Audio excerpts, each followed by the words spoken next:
So before we talk about factoring out a GCF, we need to review distribution briefly. So the distributive property states if we have A times the quantity B plus C minus D, we simply want to multiply each term inside the parentheses by the term outside of the parentheses. So we call it distributing. We often draw these arcs. So we would end up with A times B plus A times C minus A times D.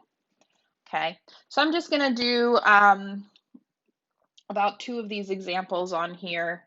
So distributing, if we have 3 times the quantity x minus 5, we're going to distribute that in. 3 times x is going to be 3x.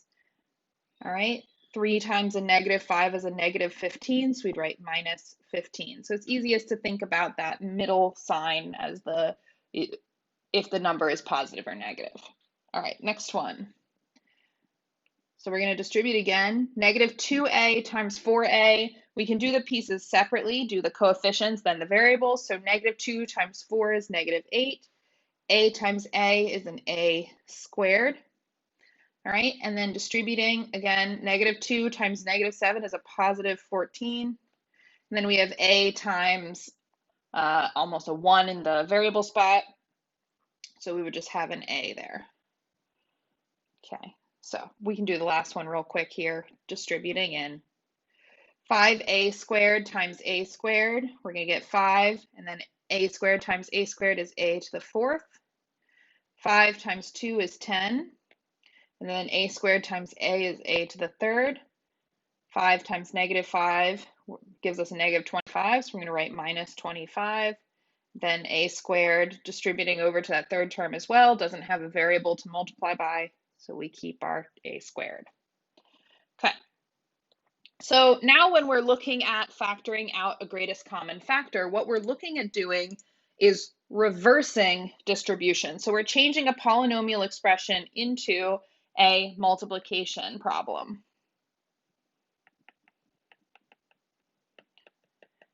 Okay, so the basic steps that we're going to follow here are to find a GCF of all terms in the expression. We want to reverse the distributive property.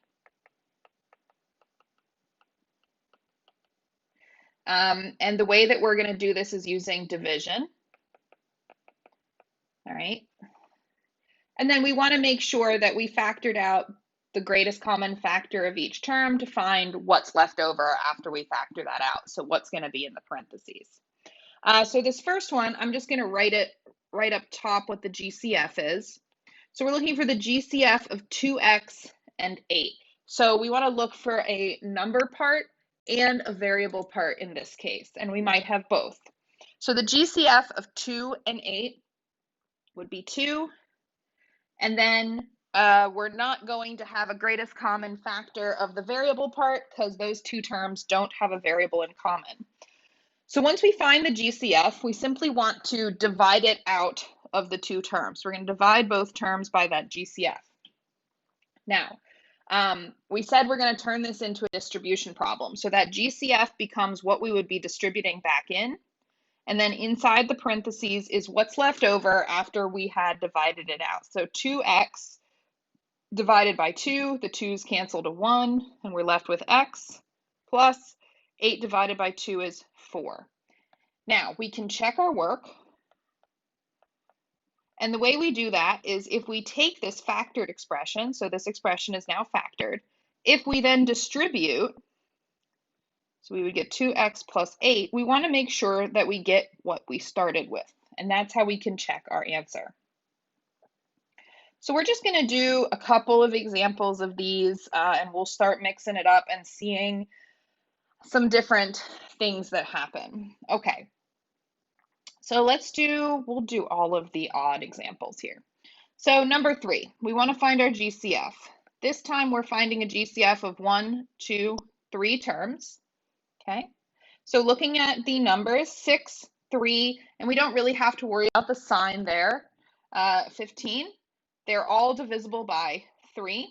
Then we have an x squared and x and no variable. So they don't have any variable in common. So our GCF is just 3. So that means we're going to divide everything by 3. That means 3 is going to become what we're distributing. 6 divided by 3 is 2, with the x squared still on there. 3 divided by 3 cancels to 1, so we're just going to have x. Negative 15 divided by 3 is negative 5. And you can distribute back through to check your answer if you need to. Okay, we are going to do number 4 because there's something a little bit interesting about number 4. We have a negative here as our coefficient out front, right? Or what we call our leading coefficient. We never want to leave a negative as the leading coefficient. It's considered improper form for inside the parentheses. So if we can factor a negative value out, we want to do that. So we can find the GCF as per usual. All right, so for the numbers, 8 and 20, the largest number they have in common for their factors is 4. And then the first term has an x and a y, and the second term has an x. So the two terms have an x in common. So this is our first time seeing a variable as part of our GCF for these examples. So let's divide that out, but we're going to do one more thing. Okay, now when I'm done, what's left over in my parentheses, I don't want that leading coefficient to be negative. So instead of dividing by a positive 4x, I'm going to say, hey, I want that first thing to be positive right here. This guy right here, I want that to end up being positive. So if I divide a negative by a negative, I'll end up with a positive. So instead of dividing by 4x, we're going to divide by negative 4x. Okay, so that's what becomes what we're multiplying by in our new distribution problem. Negative 8 divided by negative 4 is 2. X divided by x cancels to 1. We're left with just y. 20 divided by negative 4 is a negative 5, so we're going to have minus 5. And x divided by x cancels to 1. And now we have finished. Okay. So what we're looking for is that this value right here, the first leading coefficient inside the parentheses, is always positive. Okay. Let's do a few more examples. So let's take a look at, let's do 6 and 8, and then we'll wrap it up. So number 6, we want to find our GCF still. So if we're looking at the numbers 3, 5, and a negative 1, they don't have a factor in common other than 1, right? Their only common factor is 1. So we're just going to leave that be because dividing by 1 isn't interesting, right? 3 divided by 1 is still just 3.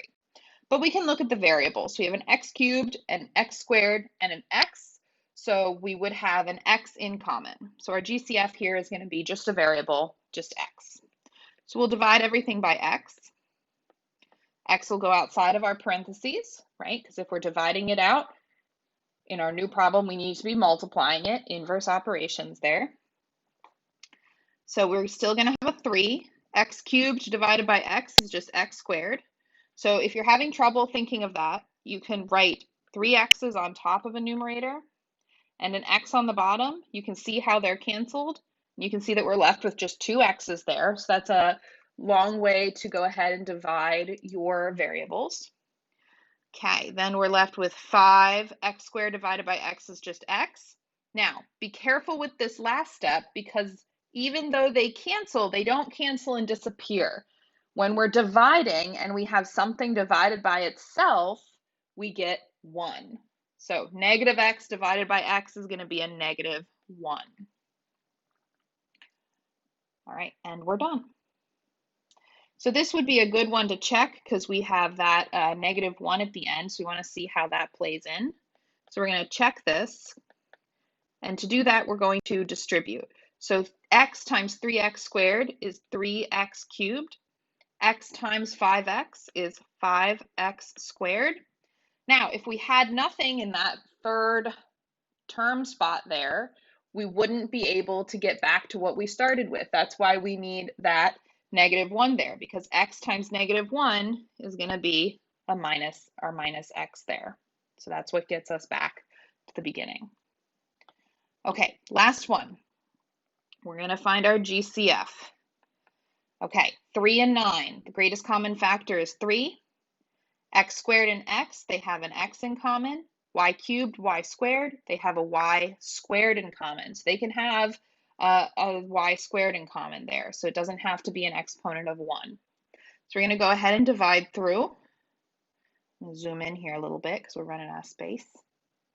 All right, so we're dividing by 3x squared. Oops, not x squared. Excuse me, x, y squared divided by 3xy squared. All right, so that becomes what we would distribute back through in order to get back to our original problem.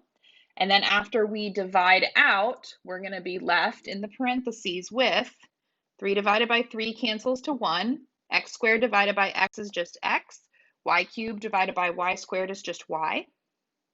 Negative 9 divided by 3, we're going to have a minus 3 here. X divided by x cancels to 1. Y squared divided by y squared cancels to 1. And we're all done with that.